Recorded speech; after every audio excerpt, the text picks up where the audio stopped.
अस्सलाम वालेकुम। जैसा कि आप सब लोग जानते हैं कि पीएसटी, जेईएसटी, एचएसटी की एडवर्टाइजमेंट सखर आईबी की तरफ से आ चुकी है फॉर जॉब रिक्रूटमेंट। ठीक, अभी हम जो है बुक रीडिंग कर रहे हैं सिंध टेक्स्ट बुक बोर्ड की, जो स्पेशली डिज़ाइन किया गया है टेस्ट एडिशंस के हिसाब से। ठीक है ना, ये स्पेशली बुक जो है वो सिर्फ जामशोरों ने सिंध टेक्स्ट बुक बोर्ड जामशोरों ने स्पेशल डिज़ाइन किया है टेक्स्ट एडिशन के लिए। तो book reading is most important for clearing the test, क्योंकि कभी कभी ऐसे एमसीक्यूज़ आ जाते हैं जिसमें फ़िगर्स इंक्लूड होती हैं। तो खासकर सखर आईबी वाले ऐसे ही करते हैं कि फिगर से भी एमसीक्यूज़ निकाल देते हैं। तो सिर्फ नोट्स पढ़ना इज़ नॉट इनफ। अगर आप फिगर्स को नहीं देखेंगे या किसी और चीज़ को नहीं देखेंगे तो आपकी मार्क्स जो हैं वो कम ज़्यादा हो सकती हैं। ठीक है ना, तो फिगर्स इज़ मोर इम्पॉर्टेंट। ठीक है, अब हम इस चैप्टर के कॉन्टेंट्स में देखें तो काफ़ी सारे चैप्टर्स हैं, 12 चैप्टर्स हैं, जिसमें से शुरू वाले चैप्टर कुछ बायोलॉजी से और केमिस्ट्री से रिलेटेड हैं, जिसको मैं कवर नहीं कर रहा। उसके लिए अलग से कुछ लेक्चर्स हैं जो फिज़िक्स और बायोलॉजी और केमिस्ट्री समझाएंगे आपको। वो भी जल्द से जल्द ही इस चैनल पे आ रहे हैं। मैंने अभी चैप्टर नंबर 7, 8, 9, 10 कवर कर लिया है। अभी हम कवर करते हैं chapter number 11, electricity in action. ठीक है, सो टाइम वेस्ट ना करते हुए हम डायरेक्ट चैप्टर के कंटेंट्स पे चलते हैं। ठीक है, electricity in action. As you have studied in previous classes that electricity is in the form of energy that can be generated when electric or electronic charges flows through the conductor like a copper wire. Electrical energy can be natural as lightning in sky or can be produced by a generator. Do you know electricity can be used to make magnets? In the same way the opposition can be performed. ठीक है ना। अब main चीज़ इसमें ये है कि एक चीज़ की इसने बताया कि do you know the electricity can be used as magnet. Electricity हम मैग्नेट्स में चकमक जो कहते हैं जिसको हम उसके लिए यूज़ कर सकते हैं। और लाइक वाइज अगर हम इसका अपोजिट करें means magnets can produce electricity, तो भी ये कहना गलत नहीं होगा। अब इस बुक रीडिंग से आने से पहले मैं क्या करता हूँ, आपको पहले एक नोट्स मैंने बनाए हैं, पहले उसको थोड़ा देख लेते हैं, उसके बाद हम वापस बुक्स पे आते हैं। ठीक है ना, जो कॉन्सेप्ट आपका मैंने नोट्स में क्लियर किया है उसके बाद हम बुक्स रीडिंग करेंगे तो हमें ज़्यादा तकलीफ़ नहीं होगी। तो आते हैं हम पहले नोट्स की तरफ। अच्छा, तो इस चैप्टर को समझने के लिए कुछ डायग्राम्स मैंने बनाए हैं, उसको रेफ़र करके मैं आपको समझा रहा हूँ। ये चीज़ समझा कर फिर हम आते हैं बुक रीडिंग पे। तो थोड़ा ब्रीफ इंट्रोडक्शन बता दूं कि अभी हम चैप्टर नंबर 11 कर रहे हैं क्लास 8 साइंस का। ठीक है ना, Sindh text book board Jamshoro. ठीक है, अभी 11 चैप्टर स्टार्ट करने से पहले मैं थोड़ा बेसिक कॉन्सेप्ट जो है वो क्लियर करता चलूँ कि ये देखें, ये कोई भी इलेक्ट्रिकल सर्किट हो जिसे हम बैटरी सोर्स, सपोज ये बैटरी सोर्स है। बैटरी आपको पता है कि ये क्या होती है कि ड्राई केमिकल कंपोजिशन के हिसाब से बनी हुई होती है। सेल्स जो होते हैं बैटरी के, वो केमिकल, उसके अंदर जो है केमिकल सब्सटेंस होते हैं जो इलेक्ट्रिसिटी प्रोड्यूस करते हैं। तो वो चीज़ें, ठीक है ना, उसको हम क्या करते हैं, एक स्विच कनेक्ट कर दिया है। ये स्विच कुछ और नहीं है बल्कि ऐसे ही कुछ बटन्स होते हैं। अगर हम बटन्स ओपन करते हैं तो हमारा बल्ब ग्लो करना शुरू हो जाता है। अगर हम बटन को क्लोज करते हैं तो हमारा जो है बल्ब बंद हो जाता है। ये वही चीज़ है। ठीक है ना, तो स्विच इस तरह से होता है, ऐसे। ठीक है, ये दो इलेक्ट्रिक बल्ब्स लगे हुए हैं और ये जो है वो कॉपर की वायर कनेक्टेड है। मीन्स बैटरी सोर्स उसके साथ कॉपर की वायर कनेक्टेड है जिसके साथ दो बल्ब लगे हुए हैं और ये स्विच है। बैटरी सप्लाई सपोज करें वापडा की सप्लाई है। ठीक है, ये वापडा सप्लाई हमारे पास हर वक्त अवेलेबल है। अगर हम स्विच को ओपन है मीन्स सर्किट कंप्लीट नहीं है, करंट फ्लो कैसे करेगा? जब करंट तब फ्लो करेगा जब सर्किट कंप्लीट हो। अब स्विच हम क्लोज करेंगे तो यहाँ से बैटरी का करंट जो है वो फ्लो होना बल्ब्स में स्टार्ट हो जाएगा। ठीक है, ये कॉन्सेप्ट होता है, बेसिक कॉन्सेप्ट। ठीक है, जिसे हम स्विच क्लोज करेंगे ऐसे, मीन्स अगर इसको मैं यूँ समझा दूँ कि ये हमने क्या किया है, इसको ऐसे क्लोज कर दिया है। ठीक है, अगर ऐसा देखें, अब जैसे ये सर्किट कंप्लीट हो गया, बैटरी का करंट जो होगा वो यहाँ से शुरू होगा टुवर्ड्स दिस एंड बल्ब्स में जाएगा कॉपर वायर के through towards the closing path, negative path में से आएगा। ठीक, अब देखें, जैसे स्विच क्लोज हो गया तो करंट फ्लो होगा towards the two bulbs through copper wire and return back to the battery. ठीक है, ये बेसिक कॉन्सेप्ट होता है सर्किट कैसे काम करता है। जैसे हमारे इलेक्ट्रिकल बल्ब्स जो है हमारे घर में लगे हुए हैं, जैसे हम स्विच ऑन करते हैं, स्विच ऑन मतलब means switch on means closing of the path in electrical circuit. ठीक है, स्विच और हमारा बल्ब ग्लो होना शुरू हो जाता है। और बटन जैसे हम मतलब स्विच बंद करते हैं, मतलब इन इलेक्ट्रिकल सर्किट हम जब इसका मतलब क्या हुआ, स्विच ओपन हो गया। ठीक है, अब मैं ऐसे समझाता हूँ। ये जो पोजीशन अभी है वो क्या है, हमारा जो है स्विच ये अभी मतलब एक क्लोज सर्किट है, तो हमारा बल्ब जो है वो ग्लो कर रहा है। ये देखिए, अब जैसे ही मैं इसको मतलब ओपन करूँगा, ओपन मतलब ये अभी ऐसे करूँगा तो ये क्या होगा कि बल्ब हमारा जलना ऑफ हो गया। पर हमारे पास वापडा सप्लाई ऑलरेडी अवेलेबल है, वापडा सप्लाई डिस्कनेक्ट नहीं हुई है। ये क्या मैंने स्विच को ओपन कर दिया, ये स्विच ओपन हो गया तो उसका करंट फ्लो होना जो करंट जो फ्लो हो रहा था बल्ब में, अब वो नहीं हो रहा है। जैसे अब मैंने स्विच ओपन कर दिया तो करंट फ्लो नहीं होगा, स्विच क्लोज कर दिया तो करंट को पाथ मिल जाएगा टुवर्ड्स द बल्ब और ये बल्ब ग्लो करना शुरू हो जाएगा। यही कॉन्सेप्ट है। ठीक है, तो ये बैटरी सेल है, बैटरी सेल से के थ्रू करंट फ्लो करेगा। जैसे हम स्विच क्लोज करेंगे मीन्स बटन को ऑन करेंगे तो हमारा बल्ब ग्लो होना शुरू हो जाएगा। और जैसे बटन को ऑफ करेंगे मीन्स स्विच ओपन करेंगे। आप ऐसे समझिए, बड़ा शॉर्टकट में मैं ऐसे आपको बता रहा हूँ कि जब स्विच ऑन करेंगे मीन्स स्विच क्लोज है। ठीक है, ऑफ करेंगे मतलब स्विच ओपन है। ठीक है, ये चीज़ भला याद करें, स्विच ऑन और स्विच ऑफ। ठीक है,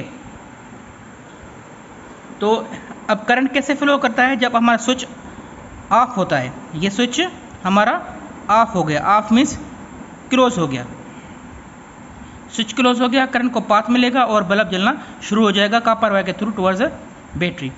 ठीक है, एक ये कॉन्सेप्ट आपको ज़हन में रखना होगा। दूसरा ये कॉन्सेप्ट है, अब अगर सपोज करें कि ये बैटरी के कनेक्शन है, हमारा स्विच ओपन है तो हमारा करंट फ्लो नहीं करेगा। जैसे हम स्विच को क्लोज करेंगे तो हमारा करंट फ्लो होना शुरू हो जाएगा। अभी इस कंडीशन में हमारा स्विच ओपन है तो बैटरी का करंट फ्लो नहीं कर रहा। जैसे हम इसको क्लोज करेंगे तो हमारा करंट फ्लो शुरू होना होगा। और मैंने क्या किया, इसमें एक नेट डाल दिया स्टील का। जैसे हम स्टील का नेट डालेंगे तो करंट तो फ्लो हो रहा है, पर यहाँ पर जो स्टील के नेट में नॉर्थ और साउथ पोल बन जाएंगे। मीन्स ये जो नेट है एज अ मैग्नेट काम करेगा। ठीक है ना, एज अ मैग्नेट काम करेगा। अब समझाने की बात ये है इस जगह पे कि हम बैटरी के थ्रू मीन्स के इलेक्ट्रिकल सप्लाई के थ्रू हम मैग्नेट्स के पोल्स बना सकते हैं नॉर्थ और साउथ। लाइकवाइज अगर इसको अपोजिशन में बात की जाए तो हमारे पास अगर एक पोल है नॉर्थ और साउथ अगर पोल है, ठीक है ना, तो उसके थ्रू भी हम इलेक्ट्रिसिटी जनरेट कर सकते हैं। असल में क्या होता है कि नॉर्थ पोल और साउथ पोल के बीच में जो मतलब अट्रैक्टिव पॉइंट्स होती हैं, ये होती हैं मैग्नेटिक लाइंस। इसको हम मैग्नेटिक लाइंस कहते हैं।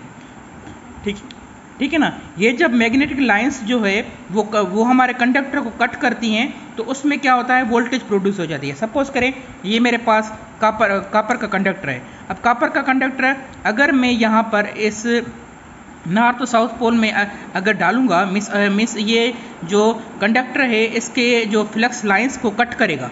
ये फ्लक्स लाइंस हैं, ये देखें, ये फ्लक्स लाइंस हैं, नॉर्थ पोल से साउथ पोल जा रही हैं। फ्लक्स लाइंस को अगर ये कंडक्टर है, कॉपर का कंडक्टर है, इसको मैं कट करूँगा फ्लक्स लाइंस को, तो क्या होगा, इसमें वोल्टेज प्रोड्यूस हो जाएगा।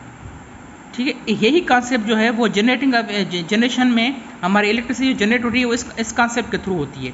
तो क्या करते हैं हम, नॉर्थ पोल और साउथ पोल के बीच में जो फ्लक्स लाइंस पासेस होती हैं और जो हम कंडक्टर इसमें अगर कट करते हैं तो जो ये फ्लक्स जितनी हम इसने फ्लक्स कट की तो उसमें उतनी ही ईएमएफ इंड्यूस हो जाएगी। और ईएमएफ को अभी इस स्टेज पे आपको समझाने के लिए मैं सिर्फ वोल्टेज टर्म यूज़ कर रहा हूँ। क्या होता है कि इसमें वोल्टेज प्रोड्यूस हो जाएगी।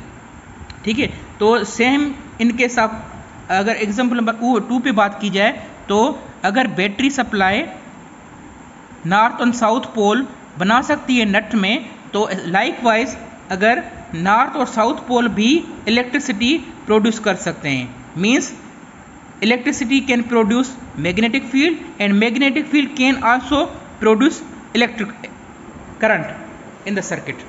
ठीक है, अब ये देखिए, ये जो 3 फिगर हैं इस पे सारा आपका चैप्टर डिपेंड करता है कि आपको पता होना चाहिए कि करंट फ्लो कब तब करता है जब हमारा सर्किट कंप्लीट हो। सर्किट कंप्लीट होगा तो हमारा करंट पास होगा। ठीक है, और अगर हम बैटरी सप्लाई कनेक्ट करते हैं तो अगर उसमें के बीच में एक नट रखेंगे तो और नट में कोई क्वाइल्स लगा देंगे और जैसे स्विच क्लोज करेंगे और तो करंट फ्लो होना शुरू हो जाएगा और नट्स में नॉर्थ एंड साउथ पोल बन जाएंगे। मीन्स ये एक्ट करेगा एज अ मैग्नेट।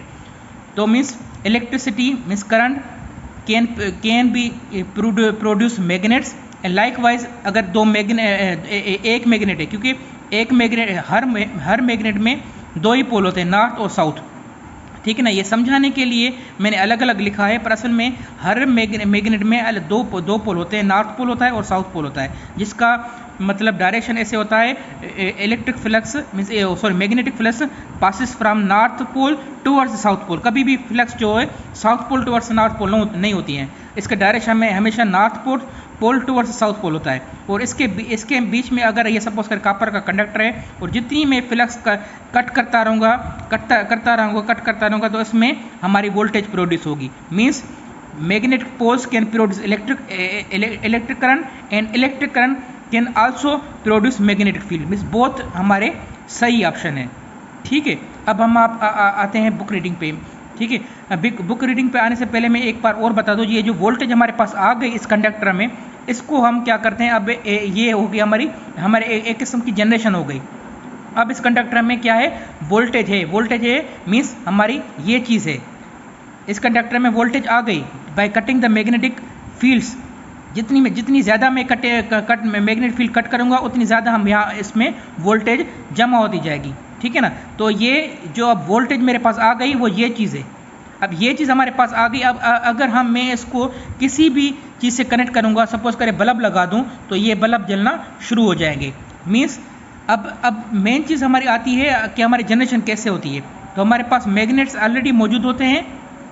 ठीक है ना, तो हम क्या करते हैं कि कंडक्टर जो हमारे पास होता है हम उसको कट करते रहते हैं मैग्नेटिक फील्ड में। जितना ज़्यादा कट करते रहेंगे उतनी हमारी ईएमएफ इसमें इंड्यूस होती जाएगी, मीन्स हमारे वोल्टेज इसमें जनरेट होती जाएगी। तो जनरेटिंग स्टेशंस में हमारे पास थर्मल पावर हाउस में या न्यूक्लियर पावर हाउस में ये जो है जनरेशन होती है वो इस तरह से होती है। तो मैग्नेटिक पोल्स के थ्रू हम क्या करते हैं, इस कंडक्टर को इसमें कट करवाते हैं। अब जो सोर्स होता है ना, जो इसको कट करवाता है, मीन्स ये तो मैग्नेटिक पोल्स हमारे पास स्टेशन में मौजूद हैं जो यहाँ से फ्लो हो रहे हैं। तो इस कंडक्टर को जो कट करवाता है ना, इसमें हमें मैकेनिकल एनर्जी की ज़रूरत पड़ती है। ये जो अभी तो मैं हाथ से कट कर रहा हूँ, ये देखिए हाथ से कट कर रहा हूँ ना, तो इसमें क्या होता है मैकेनिकल फील्ड जो हमारा मैकेनिकल सोर्स रिक्वायर होता है कि जिसे हम इसको कंटिन्यूस कट कर सकते हैं। अब वो जो सोर्स होता है ना वो कुछ भी हो सकता है, वो हमारा फर्नेस ऑयल हो सकता है, हमारा कोल हो सकता है, हमारा वाटर हो सकता है।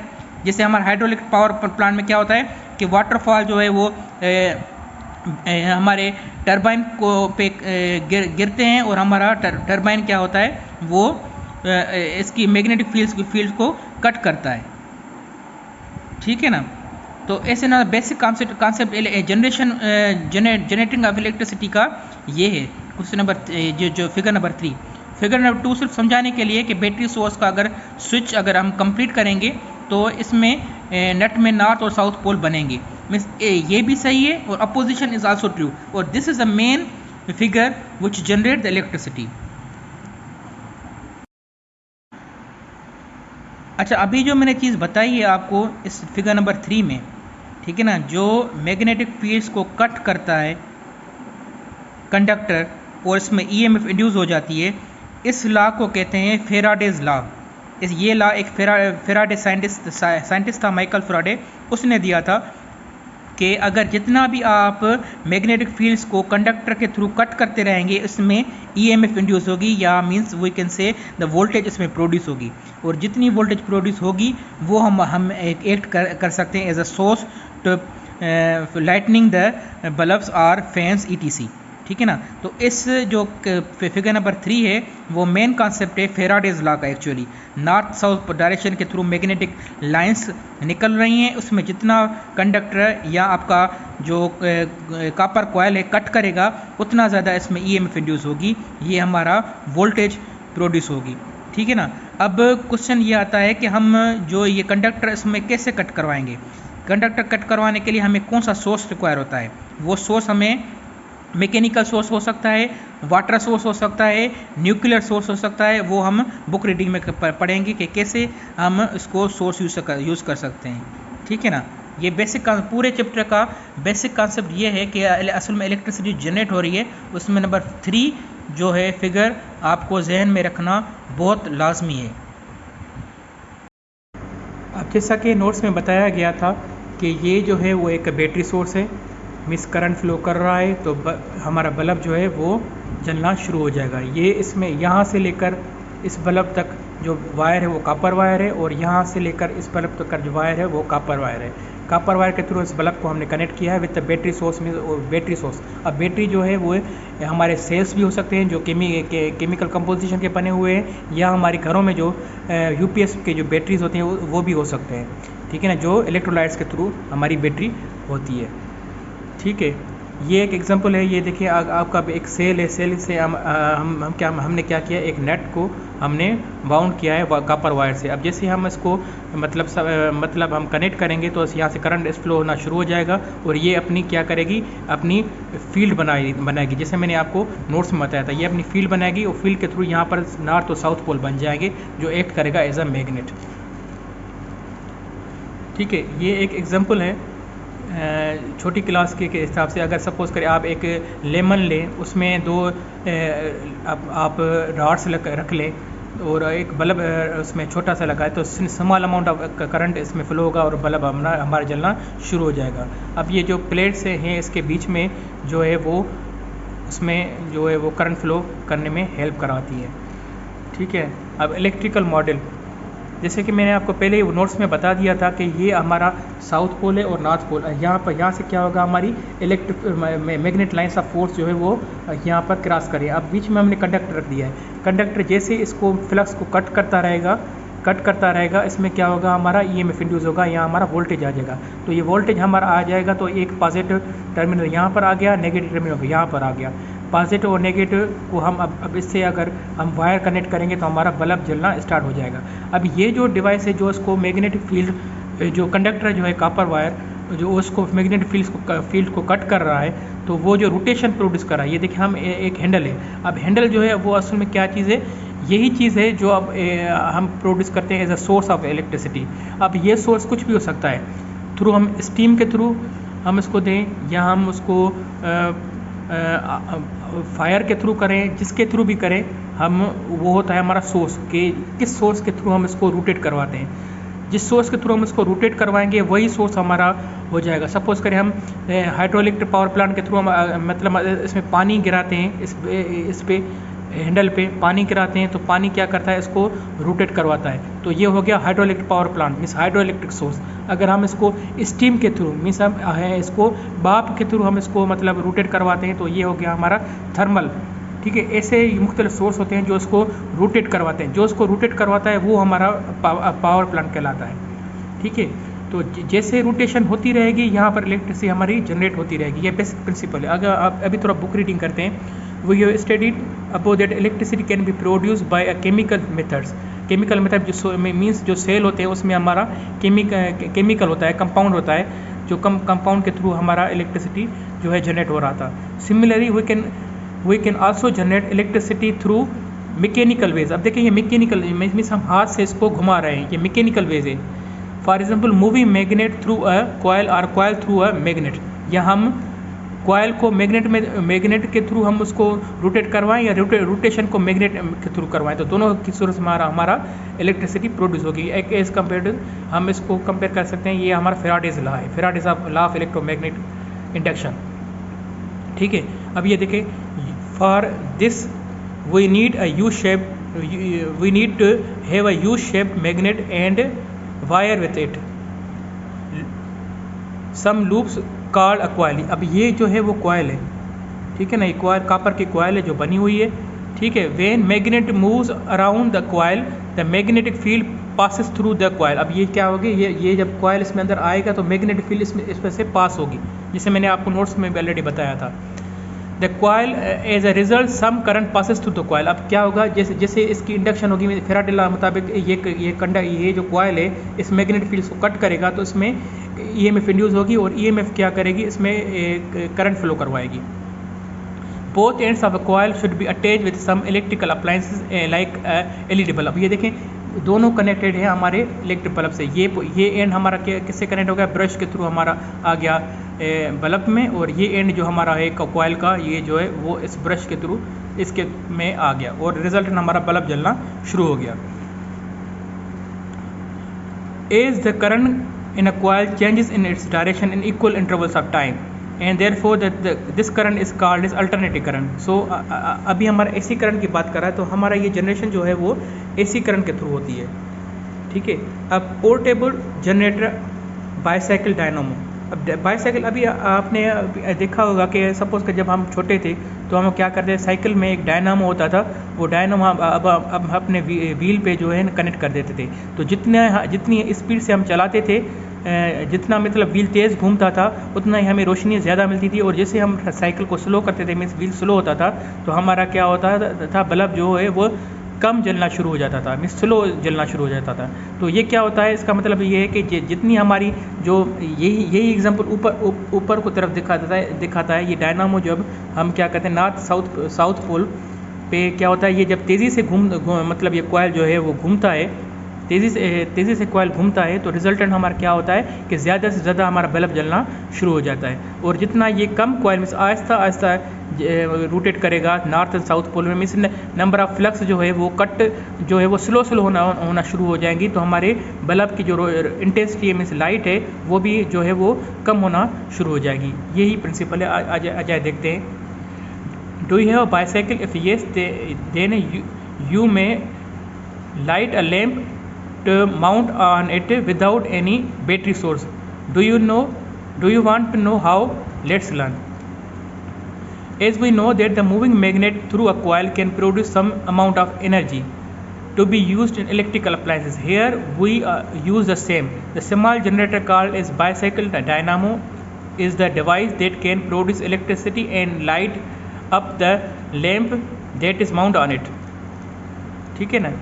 The magnetic inside the dynamo spins by the tire of the bicycle. As the tire starts to rotate, magnetic spins through the coil. जैसे मैंने आपको बताया कि टायर जैसे रोटेट करेगा तो मैग्नेट जो है वो घूमना शुरू हो जाएगा कॉइल्स के बीच में।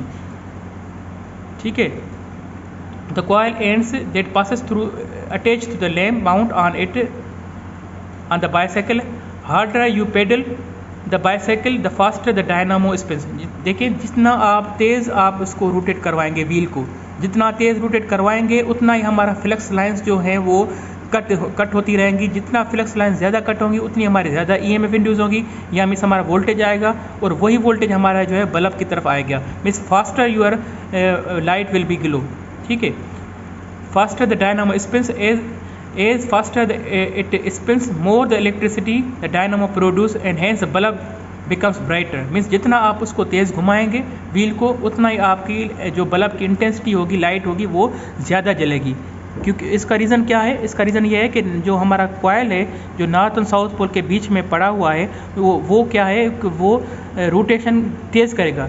जितनी रोटेशन तेज़ करेगा उतना number of lines of flux को वो ज़्यादा कट करेगा। जितना number of lines of flux को ज़्यादा कट करेगा उतना ही कॉइल्स में ईएमएफ इंड्यूस होगी, मीन्स यहाँ वोल्टेज आएगी और वही वोल्टेज एज अ सोर्स हम यूज़ करेंगे बल्ब में। ठीक है, working principle of power station. अब working principle of power station का यही है जो मैंने आपको बताया। अब इसको हम रीडिंग करते हैं। बाकी प्रिंसिपल आपका मैंने यही है जो फेराडेज लॉ आपको नोट्स में बताया था, वही है फेराडेज लॉ के थ्रू हमारा वर्किंग प्रिंसिपल है सारा। अब देखते हैं बुक में क्या लिखा हुआ है।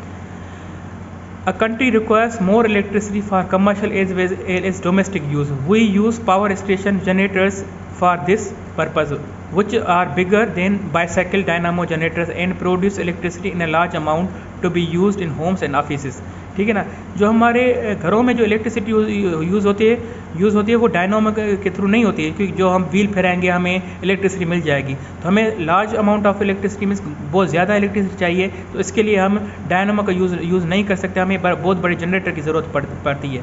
तो ये वही बात कर रहा है। तो हमें ऑफिस में या घर में जो हमें लाइट चाहिए होती है वो हमें उसके लिए हम जनरेटिंग स्टेशन यूज़ करते हैं। As a dynamo has few number of turns and has permanent magnet, the same way the power station generator has many coils with large number of turns in each coil. अब देखें, मैंने जो example आपको दिया था उसमें एक coil था कापर का जो बाउंड हुआ था, ठीक है ना। जनरेटिंग स्टेशन में क्या होता है, एक नंबर ऑफ कॉइल्स नहीं होते बल्कि बहुत सारे नंबर ऑफ कॉइल्स होते हैं कापर के जो बाउंड हुए होते हैं, और वही फ्लक्स को कट करते रहते हैं। जितने ज़्यादा नंबर ऑफ टर्न्स होंगे उतनी ज़्यादा ईएमएफ इंड्यूस होगी, जितने कम नंबर ऑफ टर्न्स होंगे कापर के उतनी कम ईएमएफ इंड्यूस होगी। तो हम क्या करते हैं, जनरेटिंग स्टेशन पे नंबर ऑफ कॉइल्स जो कापर के हैं वो बढ़ा देते हैं, और मैग्नेटिक की जो स्ट्रेंथ है वो भी बढ़ा देते हैं कि ज़्यादा से ज़्यादा मैग्नेटिक लाइन्स हमारी आ जाएँ और वो क्या करें, कंडक्टर को कट करवाएँ, ठीक है। These coils can be used for producing magnetic field just like a permanent magnet.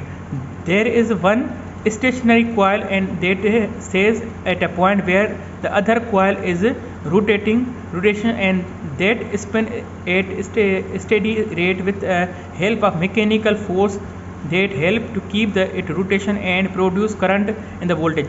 वही बात कर रहा है जो मैंने आपको नोट्स में बताई है, ठीक है ना, कि इसमें क्या है, जनरेटिंग प्रिंसिपल में क्या होता है, हमारा जो है वो मैग्नेट जो होता है वो भी स्ट्रॉन्ग मैग्नेट होते हैं, ज़्यादा मैग्नेटिक फील्ड प्रोड्यूस करते हैं from north towards south. Flux lines को जितना ज़्यादा बढ़ाएंगे और जितने फ्लक्स लाइन ज़्यादा होंगे और जितने फ्लक्स लाइन ज़्यादा कट होंगी उतना ज़्यादा ईएमएफ इंड्यूस होगी या वोल्टेज हमारी जनरेट होगी, और जितने नंबर ऑफ कॉइल्स हमारे कापर के ज़्यादा होंगे उतनी हम हमारे फ्लक्स लाइन ज़्यादा कट कर सकेंगे और ज़्यादा हमारी ईएमएफ इंड्यूस होगी, ठीक है ना। अब इसके लिए सोर्स चाहिए होता है जो हमारा जो है कॉइल्स को रोटेट करवाए। अब वो सोर्स कुछ भी हो सकता है, स्टीम हो सकती है, मैकेनिकल सोर्स होता है मैकेनिकल सोर्स है, पर उसमें जो हम मतलब मटेरियल की हेल्प होती है वो क्या, रोटेशन होती है। और रोटेशन वो किससे प्रोड्यूस करते हैं, either we are using diesel generators, we are using water, और we are using electromagnetic devices, और we are using radioactive material for producing the rotation और मैकेनिकल रोटेशन, ठीक है ना।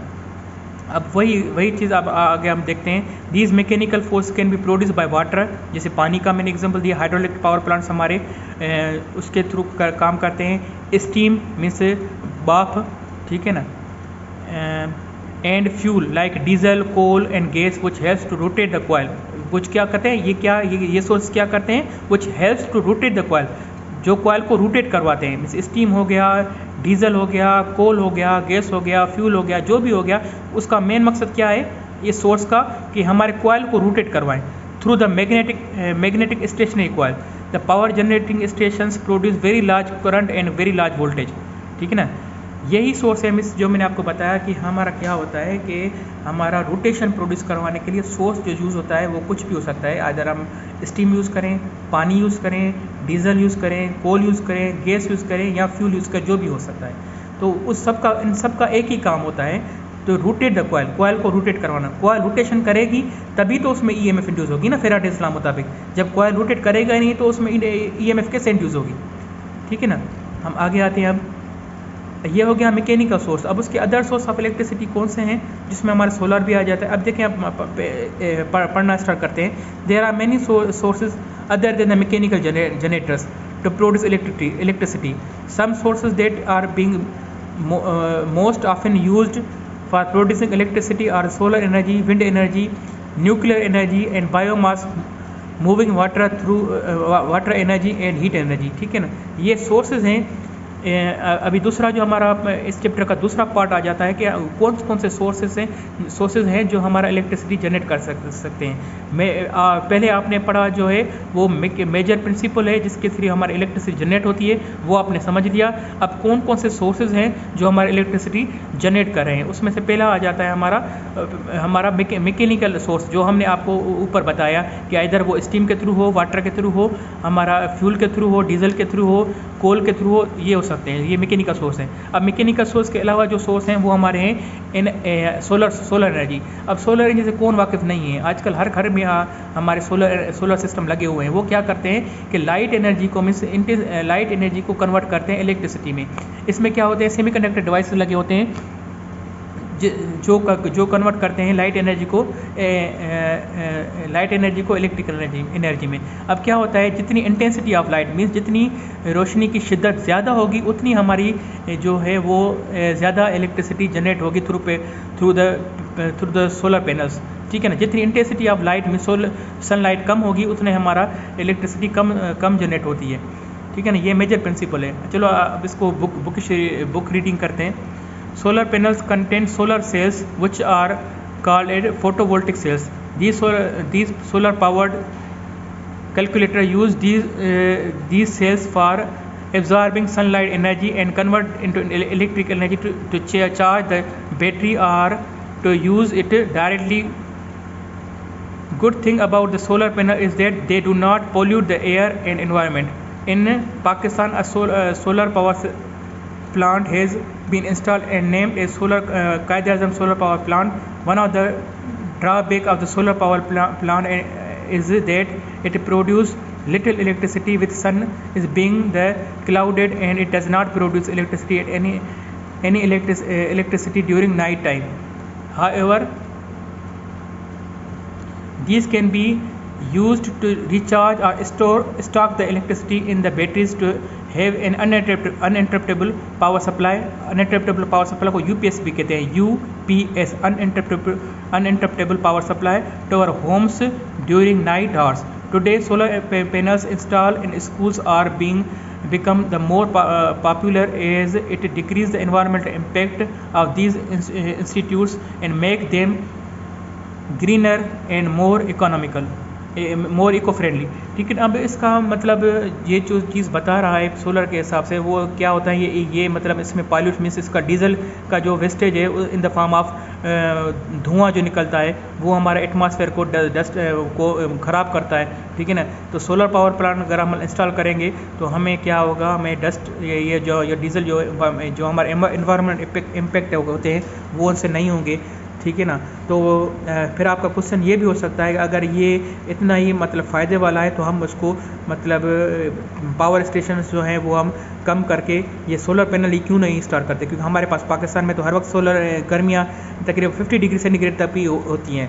तो इसका रीज़न भी ये है कि ये रात के टाइम पे जो है वो मतलब काम नहीं करता है, क्योंकि नहीं करता है, और क्लाउडी सीजन्स पे भी ये काम नहीं करता है। ये एक डिसएडवांटेज हो गया सोलर पैनल्स का। इसके अलावा दूसरा डिसएडवांटेज ये है कि सोलर पैनल हमारे बहुत एक्सपेंसिव हैं, बहुत महंगे हैं।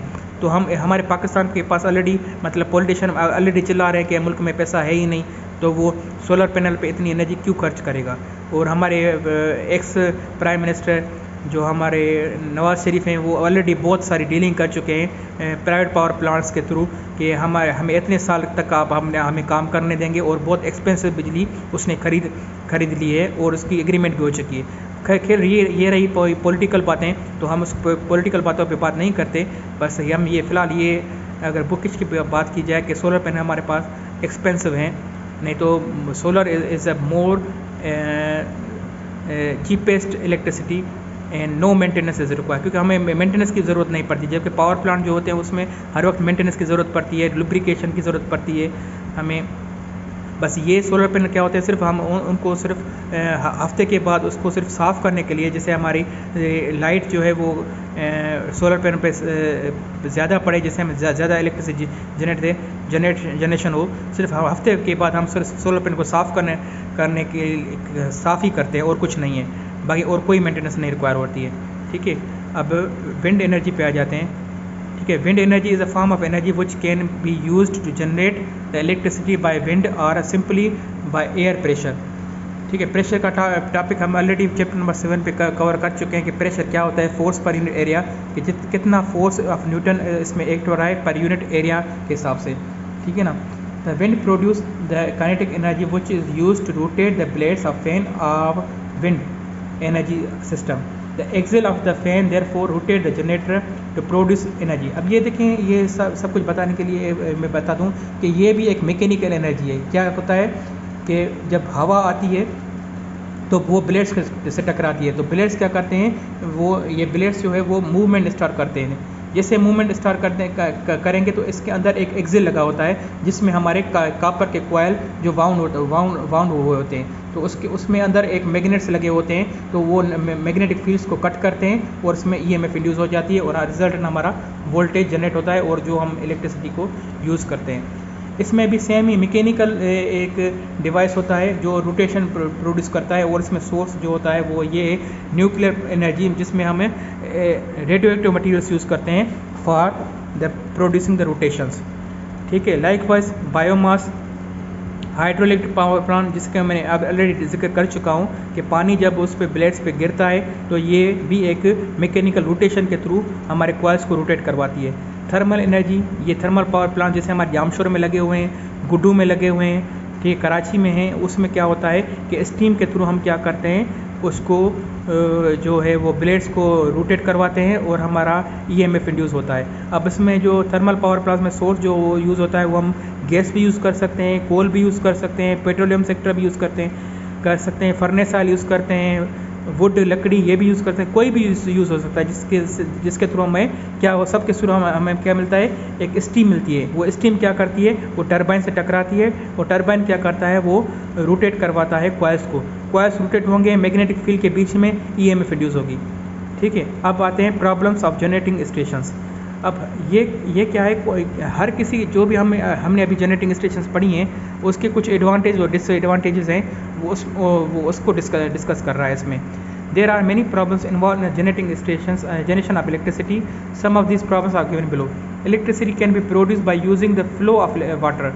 It's running cost is through very low. इसकी रनिंग कास्ट मतलब क्या है, इसमें कोई भी फ्यूल हमारा यूज़ नहीं होता है हाइड्रोलिक पावर प्लांट में, मीन्स रनिंग कास्ट हमारी बहुत लो है, कोई हमारा फ्यूल हम यूज़ कर ही नहीं सकते। But the construction of dams is very expensive. Dam को कंस्ट्रक्ट करवाना हमें उसमें बहुत पैसा लगता है। ठीक है ना। एक बार हमारी जो इन्वेस्टमेंट हो गई डैम कंस्ट्रक्शन में, इनिशियल कास्ट हमारी ज़्यादा होती है, रनिंग कास्ट हमारी बहुत लो होती है, बल्कि होती ही नहीं है। Also, the water causes lodging in the nearby areas and make the land weak for the agricultural use। जिस जहाँ पर हमारा हाइड्रोलिक पावर प्लांट यूज़ होता है वहाँ की ज़मीन जो है वो ख़राब हो जाती है और हम उसको खेती बाड़ी के लिए वो लायक नहीं रहती है। इसके लिए हम थर्मल हाइड्रोलिक पावर प्लांट्स उसी जगह पर यूज़ नहीं या खेती बाड़ी यूज़ नहीं करते हैं वहाँ पर, और हमारा जो डैम बनाने के जो कास्ट लगती है वो भी एक्सपेंसिव होती है बहुत ज़्यादा। बाकी उसके रनिंग कास्ट मतलब जो पानी का फ्लो है वो जनरेटर को मूव करवाता है, वो उसका कोई कास्ट नहीं है। सिंपली वो क्या है, पानी जो हम नीचे टरबाइन में गिराएंगे और वो रोटेशन प्रोड्यूस करेगा। ये एक मेजर ड्रॉबैक है हाइड्रोइलेक्ट्रिक पावर प्लांट के हिसाब से कि उसकी इनिशियल कास्ट ज़्यादा होती है और ज़मीन ख़राब कर देता है। ठीक है। न्यूक्लियर पावर प्लांट पे आ जाता है। Nuclear element is also the source producing the large amount of energy, but it can be very dangerous because of these use of radioactive elements produce radiations and hence can be harmful for life for the years। ठीक है। Radioactive materials आपने chemistry में पढ़ा होगा कि radioactive materials जो हैं बहुत ख़तरनाक होते हैं, जो आप हमारे बॉडी के टिश्यूज़ को डैमेज कर देते हैं। ठीक है ना। इसका मेजर डिसएडवांटेज एक तो हमारे पास रेडियोएक्टिव मटेरियल जो है वो बहुत मतलब कम होते हैं, कम होते हैं क्योंकि यही रेडियोएक्टिव मटेरियल हमारे पास बम और मिसाइल्स बनाने में के लिए भी यूज़ होते हैं। तो इसकी जो हमारे रेस्ट्रिक्शन बहुत ज़्यादा है हमारे पास, और हमारे एक तो रेस्ट्रिक्शन ज़्यादा है और इसकी जो मतलब लाइफ है इंसान की, जो यहाँ पर जो न्यूक्लियर पावर प्लांट में काम करते हैं उनकी लाइफ भी बहुत मतलब उम्र कम हो जाती है क्योंकि रेडियोएक्टिव मटेरियल्स जो होते हैं वो हमारे बॉडी के टिश्यूज़ को डैमेज कर देते हैं। ठीक। Thermal energy is a good source of energy but wind fuelled to make the heat energy that can be used to run the turbine. The price of the fuel are going very high, and that's why this method is very expensive to produce electricity. Also these fuels when burn to make smoke and pollute the atmosphere. जैसे मैंने आपको बताया कि हमारे पास अभी जो petrol की price अभी चल रही है 2021 में, वो चल रही है 118 रुपये पेट्रोल, मैं डीज़ल की बात कर रहा हूँ, 118 रुपये डीज़ल चल रहा है, ठीक है ना। तो जो वहाँ पर जो फर्नेस ऑयल यूज़ होता है वो बहुत एक्सपेंसिव होता है। एक तो ये एक्सपेंसिव होने की वजह से हमारा जो हम पावर प्लांट उसको रिफ़र नहीं करते, और ये जो धुआं प्रोड्यूस करता है वो हमारे पॉल्यूशन को, एटमॉस्फेयर को ख़राब कर देता है, ठीक है ना। तो हम यूज़ तो कर रहे हैं, पर मेजर सोर्स ऑफ इलेक्ट्रिसिटी हम थर्मल और सोलर यूज़ कर सकते हैं हम अपने मुल्क में, ठीक है। इसके बाद हमारा आ जाता है रीन्यूएबल एनर्जी सोर्स। ये बोस्ट मेरे ख्याल से ये बहुत प्रेफरेबल मेथड है जो आजकल हमारे पाकिस्तान में बहुत इम्पोर्टेंट है, ठीक है ना। इसका यूज़ भी आजकल बहुत ज़्यादा बढ़ रहा है। जैसे हमारे पास लोड शेडिंग का बहुत रुझान चल रहा है, तो इस हिसाब से रीन्यूएबल एनर्जी को ज़्यादा कंसीडर कर रहे हैं लोग, ठीक है। Source which produce renewable energy and also very expensive to install this their plants like solar energy and wind energy plants are more much costly as they produce little amount of electricity, ठीक है ना। ये expensive है बहुत ज़्यादा, इसके लिए हम इसको प्रेफर नहीं करते हैं, ठीक है। 5वें number point, when power is transmitted from homes and commercial areas the magnetic field around the transmission lines may cause hazards for human health. High voltage shocks is harmful. Accident contact with high lights and voltage can cause harm and death of the human and other animals.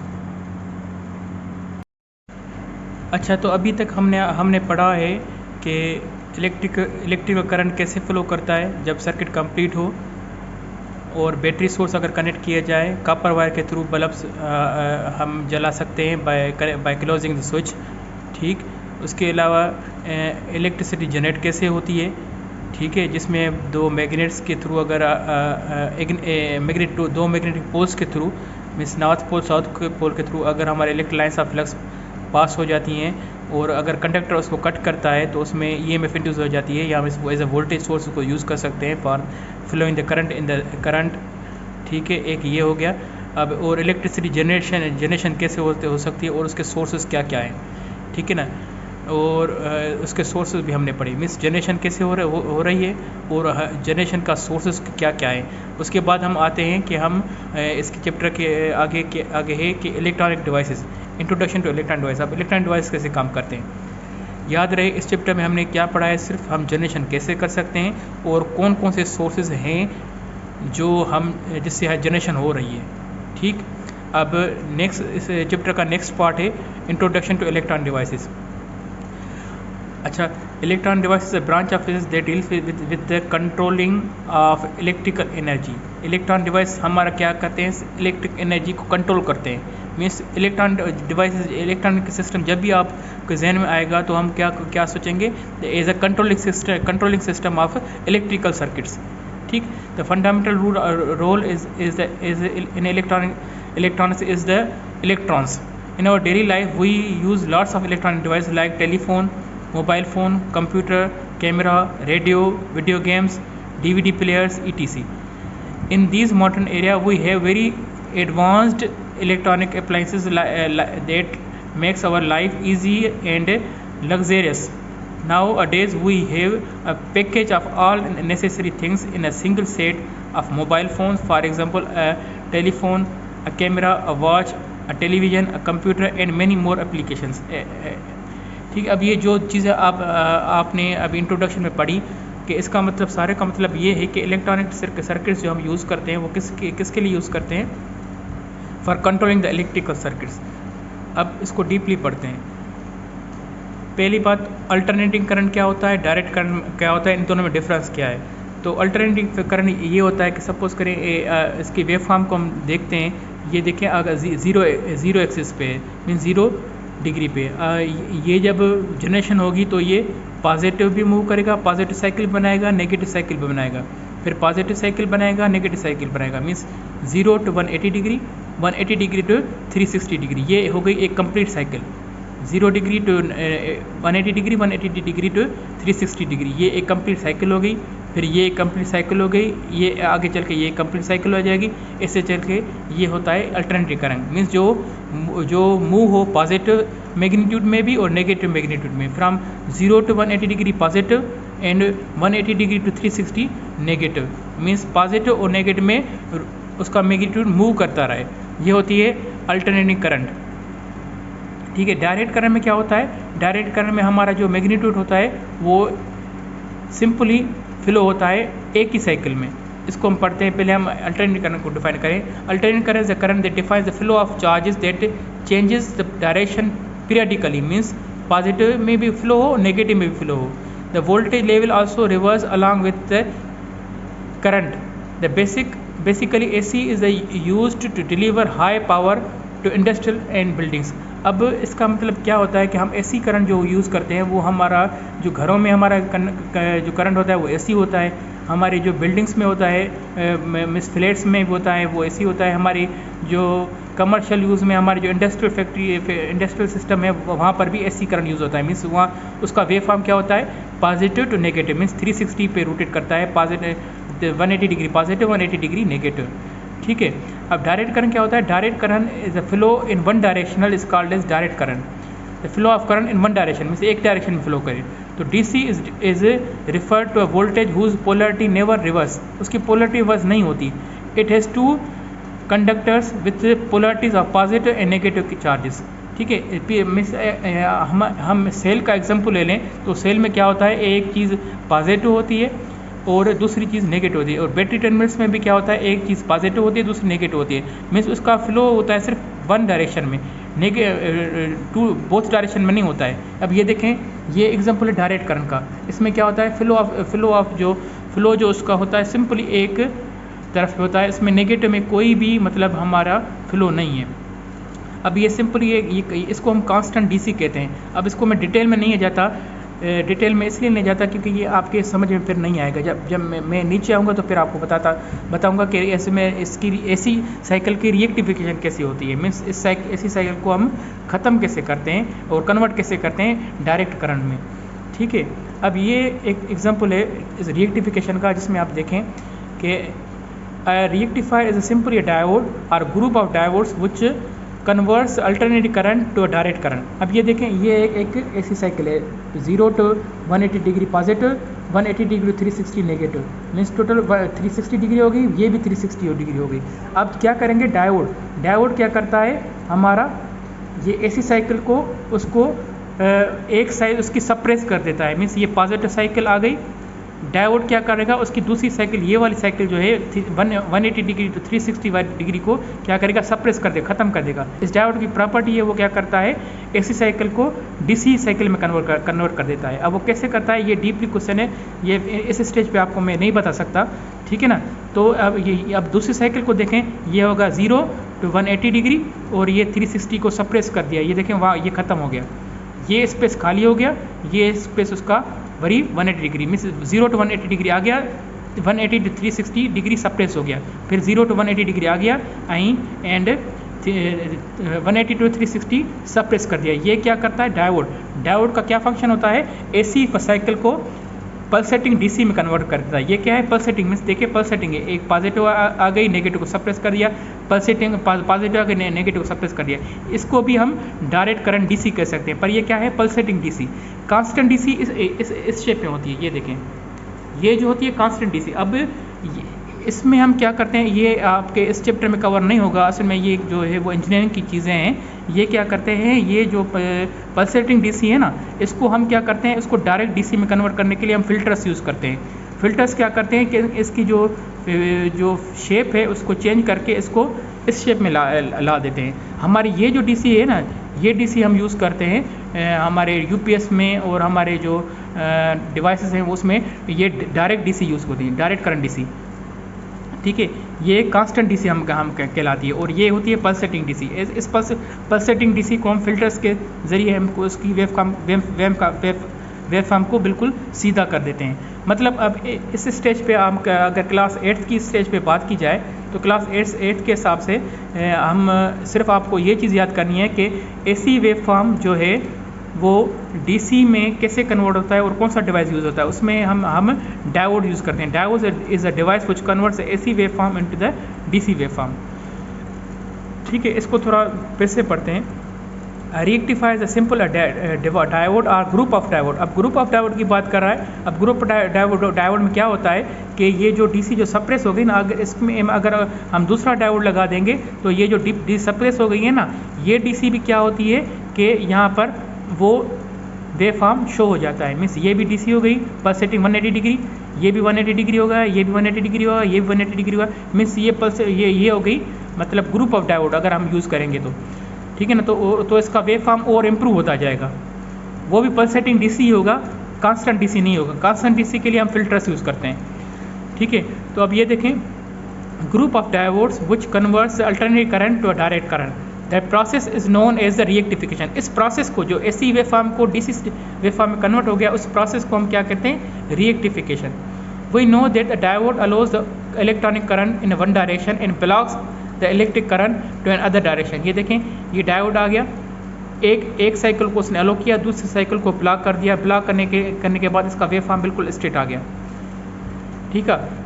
The principle is used rectification. A half wave rectification is a type of rectification which allows only one cycle of input AC signal with the half of the cycle is block. एक cycle को allow करता है, दूसरी को block करता है। In this way it converts AC to pulsating DC। याद रखें ये क्या लिखा हुआ है, AC to pulsating DC, not the constant DC। Constant DC के लिए हम फिल्टर्स यूज़ करते हैं जो क्लास 8 की स्टेज पे ये कवर नहीं कर रहा, ठीक है। अगर इस पर हम 2 डायोड्स लगा देंगे तो क्या करेगा, ये जो नेगेटिव साइकिल है उसको भी वो पॉजिटिव पल्सेटिंग में कन्वर्ट कर देगा। ये भी एडवांस लेवल के क्लासेस के क्वेश्चंस हैं, ठीक। उसके बाद आते हैं electrical basic components of electronic system, ठीक। अब देखें, the basic components that are used in electronics are the resistors, diodes, transistors, integrated circuit IC। याद रखें, IC का फुल फॉर्म है इंटीग्रेटेड सर्किट्स, ठीक है। These are the most commonly use component and are the basic building blocks for electronic circuits. अब आ जाते हैं उसके कंपोनेंट्स पे, कौन कौन से कंपोनेंट्स है। रजिस्टर क्या है, the register is a device that oppose the flow of electrons in electronic circuits. It is a 2 terminal device that can be used to reduce the electric current in electronic circuits and the unit of register is ohm. अब इसमें याद करने की चीज़ क्या है कि register का unit जो है ओम है, और रजिस्टर का फंक्शन क्या है कि इलेक्ट्रिक करंट को रेजिस्ट करना, अपोज करना, ठीक। अब ये रजिस्टर का एक टाइप है जिसमें 2 टर्मिनल का एक डिवाइस दिया गया है, और इसमें ये जो आप देख रहे हैं ये इसका कलर कोड है। हर एक कलर कोड की जो है अपनी रेजिस्टेंस होती है, जिसको हम रेजिस्टेंस बैंड कहते हैं। और ये एडवांस लेवल के क्लास क्वेश्चन हैं। फिलहाल इस स्टेज पे आप सिर्फ ये समझें कि ये जो रेजिस्टर होता है वो करंट के फ्लो को मतलब अपोज करता है, और इसके दो टर्मिनल हैं, और इसको जो है इसका यूनिट जो है वो ओहम है, ठीक है। फिर आ जाते हैं डायोड। जैसे कि मैंने आपको पहले बताया कि डायोड का फंक्शन क्या है, रिएक्टिफिकेशन करना। ये क्या करता है, ऐसी साइकिल को DC पल्सेटिंग DC में कन्वर्ट करता है। पल्सेटिंग DC, याद रखें, पल्सेटिंग DC में, डायरेक्ट DC की बात नहीं कर रहा। डायरेक्ट DC का प्रोसेस क्या होगा कि पहले हम डायोड्स यूज़ करेंगे जो AC को पल्सेटिंग DC में कन्वर्ट करेगा। फिर फिल्टर सर्किट यूज़ करेंगे, तो फिल्टर सर्किट क्या करेगा, वो पल्सेटिंग DC को डायरेक्ट DC में कन्वर्ट करेगा। तो अभी हम क्या पढ़ रहे हैं, डायोड पढ़ रहे हैं। तो diode is a made up of a material that is called semiconductor devices, is a element which act as a sometime as conductor and sometime as a insulator depend upon the certain condition. Diode can be used from different applications like electronic switches, reverse current protections and alternating current to direct current conversions. अब इसके use बता रहा है कि diode हमें कहाँ use होता है, एज अ स्विच भी यूज़ होता है। Diode use in different application like electronic switch. याद रखें, इलेक्ट्रॉनिक स्विच के तौर पे ये करता है ठीक है। रिवर्स करंट प्रोटेक्शन के लिए भी ये यूज़ होता है डायोड। एंड अल्टरनेटिव करंट को जब डायरेक्ट करंट में कन्वर्जन करनी हो तब भी हम डायोड यूज़ करते हैं। तो डायोड के 3 प्रिंसिपल है, एज अ स्विच भी यूज़ हो सकता है, रिवर्स करंट प्रोटेक्शन के लिए भी यूज़ हो सकता है, और एसी करंट को, एसी वेव फॉर्म को हमें अगर डीसी में कन्वर्ट करना हो तब भी हम डायोड यूज़ करते हैं, ठीक है। It has different types like LED lights. LED means light emitting diodes is a diode that gives out the light rays or light beam when electric current flows through it.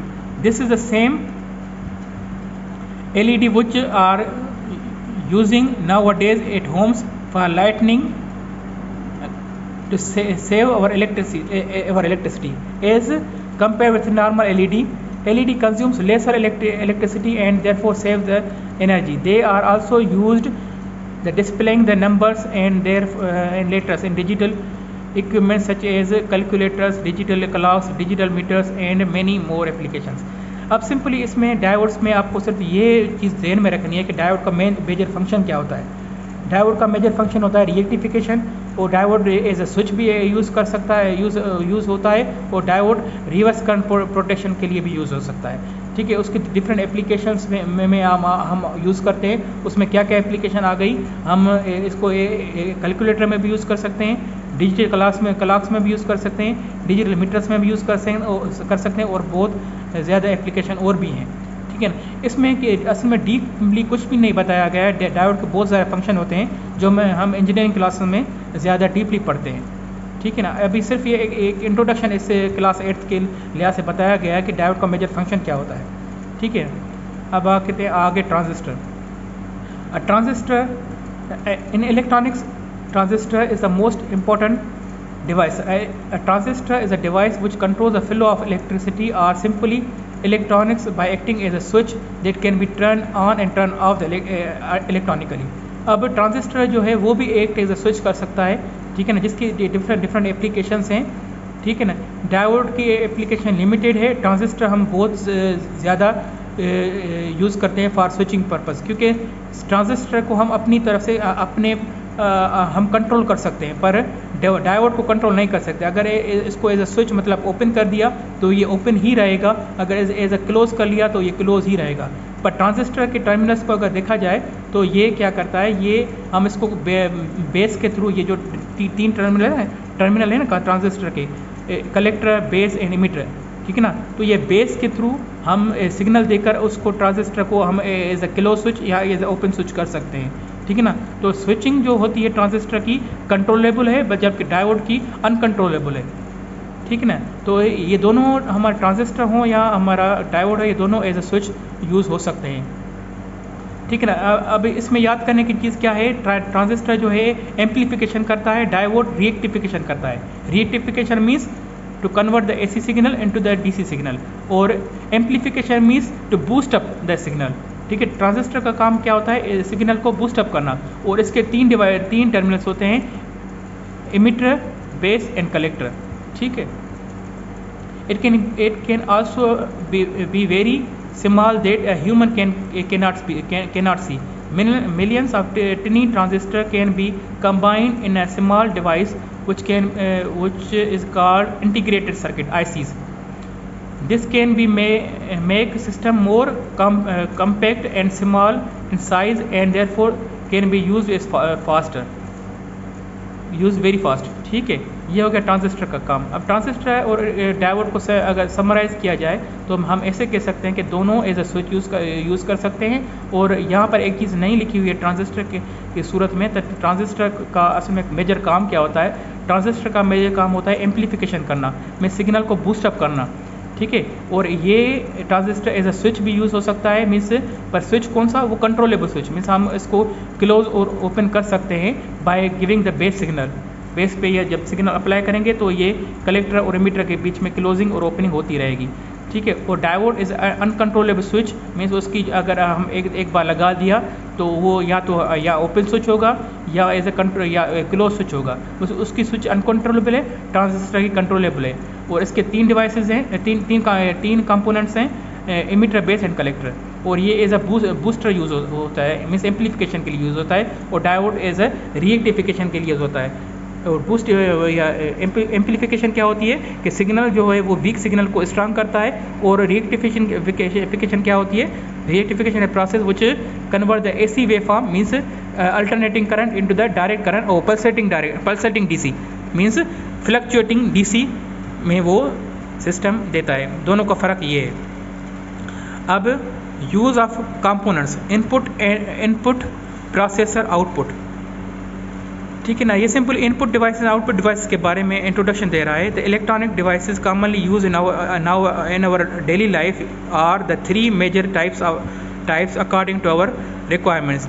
These are given as follows, ठीक है। Input device, a device और a component that provides information in the different forms of energy converting into electrical signal and then forward it to the computer is called as input device। Means क्या है, simply अब देखें ये keyboard है, keyboard के through अगर मैं कोई भी नाम प्रिंट करता हूँ, सपोज करें परवेज प्रिंट करता हूँ, ये क्या करता है, मैंने इनपुट किया तो ये कीबोर्ड ने क्या किया, इसको सिग्नल दिया प्रोसेसर को, कि सिग्नल दिया, इलेक्ट्रिकल सिग्नल दिया, उस वो प्रोसेसर क्या करेगा, उसको प्रोसेस करेगा। मीन्स इसकी कंप्यूटर की लैंग्वेज जो होती है ना, वो कंप्यूटर की लैंग्वेज हम ये P जो लिखते हैं वो P नहीं समझता। कंप्यूटर जो लैंग्वेज समझता है वो ज़ीरोज़ और वन की लैंग्वेज समझता है। ज़ीरोज़ और वन जो है कंप्यूटर की लैंग्वेज है। तो ये कोडिंग जो होती है वो प्रोसेसर वो प्रोसेस करता है, और हमें आउटपुट में स्क्रीन जो है हमारा आउटपुट डिवाइस है, जो आउटपुट में हमें वो नाम लिखना आ जाता है, ठीक है ना। तो इनपुट डिवाइस हम क्या करते हैं, कोई भी हम इनपुट देंगे या जो प्रोसेसर उसको प्रोसेस करेगा, और प्रोसेस करने के बाद जो होगा वो हमारा डिस्प्ले स्क्रीन आउटपुट पे आ जाएगा। ये सिंपली मैंने तीनों का एग्जांपल दे दिया। इनपुट क्या चीज़ होती है, प्रोसेसर क्या चीज़ें होती है, और आउटपुट क्या चीज़ होती है। तो अब इसको समराइज़ करके देखते हैं क्या है, ठीक है। There are many input devices that can be used for providing the input or instruction or information to the other device. For example, digital camera input device which takes photos of physical objects and convert it to the electrical signal, and same which with the scanner। अब देखिए scanner क्या होता है, यहाँ camera क्या होता है। Camera में क्या होता है, जब हम पहले कोई चीज़ को हम फोकस करते हैं, फोकस करने के करते देखते हैं, मीन्स इनपुट देते हैं, फिर जब हम उसकी फ्लैश दबाते हैं तो क्या होता है कि वो इलेक्ट्रिकल सिग्नल में कन्वर्ट होकर आउटपुट में हमें क्या होता है, वो पिक्चर फॉर्म में हमें वो पिक्चर दे देता है, ठीक है। स्कैनर क्या होता है, स्कैनर सपोज करें मैंने ये एक चीज़ है, मैंने ये चीज़ स्कैन की, ठीक है। स्कैन करने के बाद जब स्कैनर में रखी तो क्या होगा, स्कैनर क्या करेगा, वो एक इनपुट डिवाइस है। स्कैनर क्या करेगा, वो स्कैन करेगा। स्कैन करने के बाद जो इलेक्ट्रिकल सिग्नल होगा वो एक इलेक्ट्रिक सिग्नल ट्रांसमिट होकर हमारे आउटपुट में क्या आ जाएगा, स्क्रीन में आ जाएगा कि जो भी हमने चीज़ जो स्कैन की वो हमारे कंप्यूटर में आ गई। तो इसके स्कैनर भी हमारा इनपुट डिवाइस ही कहलाएगा। Keyboard and mouse of the computer is also the input devices which can be used for providing information or instruction to the computer so that the computer can perform its particular task. Microphone is another example of input device that can be used to convert the voice into the electrical signal, ठीक है ना। ये सारे जो device आप नीचे देख रहे हैं वो सारे हमारे इनपुट डिवाइस है। हमारे मोबाइल, टच पैड, आईपैड, ठीक है, फिंगरप्रिंट रीडर, वेब कैमरा, ठीक है, बारकोड रीडर, सारे जो भी हैं हमारे इनपुट डिवाइसेस हैं। बारकोड रीडर और माउस, जॉयस्टिक्स, माइक, कीबोर्ड, ये सारे आप जहन में रख लें कि ये इनपुट डिवाइस है। ये इनमें से क्वेश्चन आ सकता है कि कौन से डिवाइस हमारे इनपुट डिवाइस कहलाते हैं, ठीक है। Processor, it is a component that functions as a brain of a computer और इलेक्ट्रॉनिक सिस्टम। जैसे मैंने आपको बताया कि कोई भी मैं आप यहाँ पर नाम मतलब प्रिंट करूँगा तो ये क्या करेगा, प्रोसेसर इसको कन्वर्ट करेगा अपनी लैंग्वेज में, ज़ीरोज़ एंड वन की लैंग्वेज में। ज़ीरोज़ एंड वन की लैंग्वेज में प्रोसेसर उसको समझेगा, समझने के बाद वो स्क्रीन के आउटपुट में देगा। मैं सारा काम हमारा जो भी हम इनपुट देते हैं या आउटपुट आता है उसको सारा प्रोसेसर ही मतलब प्रोसेस करता है। In computer central processing unit or CPU contains the processor which perform the typical task of processing of a computer program and carrying out the computer operations. It basically converts the input to the desired output in some calculated way. अब ये calculated way को छुपा रहा है। Calculated way असल में ये क्या है कि लैंग्वेज है, जो ज़ीरोज़ एंड वन की लैंग्वेज है। ज़ीरोज़ एंड वन लैंग्वेज को कन्वर्ट करके आपको डिस्प्ले में दे देता है। ठीक है। Your smartphone is also has a processor which provides the output on screen while having some inputs in a numerical form through the touch screen। ठीक है। अब आउटपुट डिवाइस क्या क्या है? An output device is a device that use to receive the data from processor and अब क्या करता है आउटपुट क्या करता है? ये प्रोसेसर के through mean zeros and ones की जो लैंग्वेज है जो इसमें कन्वर्टिंग कोड्स के थ्रू प्रोसेसर इंफॉर्मेशन लेता है और डिस्प्ले कर देता है। ठीक है ना। इसको फिर से पढ़ते हैं। Output device is device that is use to receive the data from processor and shows its results to giving input and process through the processor. For example, when we give input through the microphone to convert our voice into electrical signal and act as a processor. Finally, we listen our voice amplified through the speaker, which is an output device. Your computer has a monitor, which is also an output device. Smartphone screen and television screen are output device too. Also, computer monitor, printer, loudspeaker, electric bells, electronic phones, receiver are well-known output device commonly used in schools, homes and office। अब ये देखें जो हमारे speaker हैं, कोई भी मैं यहाँ पर सॉन्ग प्ले करता हूँ तो ये आउटपुट डिवाइस में मुझे क्या है? सिग्नल बार मिल रहा है। इनपुट डिवाइस मैंने क्या दी? जब मैंने कंप्यूटर पे प्ले किया तो आउटपुट डिवाइस में मुझे क्या मिला? सिग्नल मिला। ठीक है। लाइकवाइज हमारा स्क्रीन देखें या हमारा प्रिंटर देखें। अब प्रिंटर क्या करता है? कोई भी हम कमांड देंगे तो प्रिंटर क्या है? आउटपुट में हमें पेपर दे देगा। ये भी आउटपुट डिवाइस है। हमारे फ़ोन जिसमें मैं अभी रिकॉर्ड कर रहा हूँ वो भी क्या है? आउटपुट डिवाइस है। अगर मैं टच करूँगा तो हमारे जब मेरा वीडियो कंप्लीट हो जाएगा तो मैं डिवाइस में जो वीडियो बाहर आएगा वो क्या आएगा? आउटपुट डिवाइस के थ्रू बाहर आएगा। जब मैं किसी फोल्डर को ओपन करता हूँ मीन्स बाय टच स्क्रीन में इसको इनपुट देता हूँ कि भाई मुझे इस फोल्डर में जाना है, इस फोल्डर को ओपन करें, तो प्रोसेसर क्या करेगा? जैसे मेरी टच होगी उस पे फोल्डर पे, प्रोसेसर क्या करेगा? उस इलेक्ट्रिकल सिग्नल को प्रोसेस करेगा 1s and 0s के फॉर्म में कि ये बंदा इस फोल्डर में जाना चाहता है, तो वो फोल्डर ओपन हो जाएगा और जिस पे मैं काम करना चाहता हूँ वो मुझे in the form of screen जो है वो डिस्प्ले होना शुरू हो जाएगा आउटपुट डिवाइस में। ठीक है ना। ये चैप्टर आपका पूरा हो गया। ये सारा जो चैप्टर था वो डिपेंड कर रहा था आपकी इलेक्ट्रिसिटी मतलब जनरेशन में कैसे होती है, उसके सोर्सेज क्या हैं, कौन से सोर्स से हमें इलेक्ट्रिसिटी जनरेट हो रही है, और इलेक्ट्रॉनिक डिवाइस का लिटिल इंट्रोडक्शन जिसमें मैंने आपको दिया कि डायोड्स क्या होता है, ट्रांजिस्टर क्या होता है, आउटपुट डिवाइस और इनपुट डिवाइस क्या होते हैं। ठीक है। रिएक्टिफिकेशन क्या होती है, रिएक्टिफिकेशन किस डिवाइस से होती है। ठीक है। ट्रांजिस्टर क्या होता है, ट्रांजिस्टर के कौन सा काम करता है, ये सारी चीज़ें जो है वो क्रॉस क्वेश्चन जो मैंने अभी कहे आप उस पर प्रैक्टिस करें। ठीक है ना। मैं फिर से एक रिपीट कर देता हूँ कि डायोड्स जो होता है वो रिएक्टिफिकेशन के लिए यूज़ होता है। और रिएक्टिफिकेशन क्या चीज़ है?